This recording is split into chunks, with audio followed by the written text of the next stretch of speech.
Welcome back to the Sean McDermott Show, everybody. We're here for the segment with Eric Wood in the segment we call Chopping Wood, where we're going to break down the game tape of last week's win over the Pittsburgh Steelers. Eric, last week we spoke to Sean McDermott, and he told us that, listen, we got to win the turnover battles when you're playing a team like the Pittsburgh Steelers, and certainly the Bills' defense showed up big on Sunday Night Football. They did, and coming to the game, a lot was made out of the Pittsburgh Steelers defense, leading the league in sacks, leading the league in turnovers. And what the Bills were able to do in Pittsburgh was flip the script.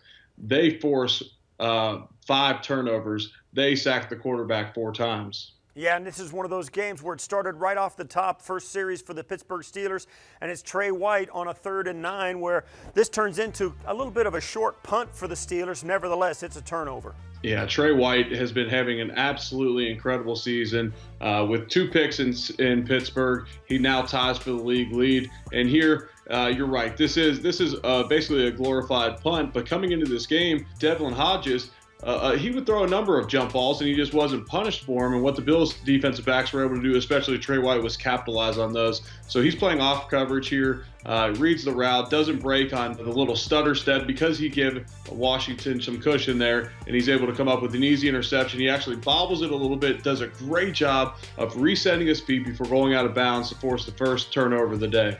And of course, later at the end of the first half, Pittsburgh had a golden opportunity to swing the momentum after a pick of their own, an interception, and a long return. They get deep into Buffalo territory, but deep in their own end zone. It was Trent Murphy who stepped up, made a huge play to keep the score 7-3 going into halftime. Yeah, so the Pittsburgh Steelers, because of their limited offense without Ben Roethlisberger, they've been implementing some Wildcat. And in the Wildcat, if it's not your bread and butter, if it's not something you do all the time, it can be tough. Well, this play starts off on the wrong foot because of a low snap. Well, the running back, James Conner, when you're in the Wildcat, you'll generally line up at 6 yards instead of 5. It causes a low snap if you're not careful of it. It's happened to me before in my career. The low snap causes, a misfire with the running back on the read, and Trent Murphy, who's in the backfield with a ton of penetration, able to get his hand on the ball before the running back's able to secure it. And then the Buffalo Bills rally to the football, a team that's always hustling, and of course they're going to come away with the football. Fast forward to the 3rd quarter, Tre'Davious White's game just got twice as nice as he basically runs the receiver's route for him. This almost was a complete pick 6, but because of the angle of the offense, he couldn't quite get to the end zone. Tre'Davious White, though, this was a game changer. It was a game changer, and Tre'Davious White makes another incredible play. And after he picks this ball off, the lead blocker's out in front.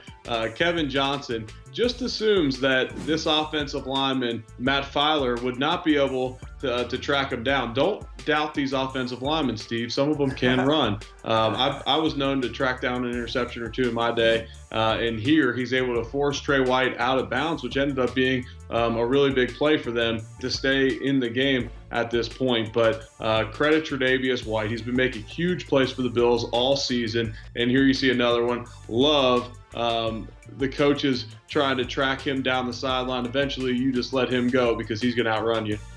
Now further down into crunch time, you got to give the Steelers credit. It's still a 1-score game, but however, right after the 2-minute drill, Jordan Poyer, again, he's around the football. He pulls down the 3rd interception of the game, and this one very nearly could have ended it.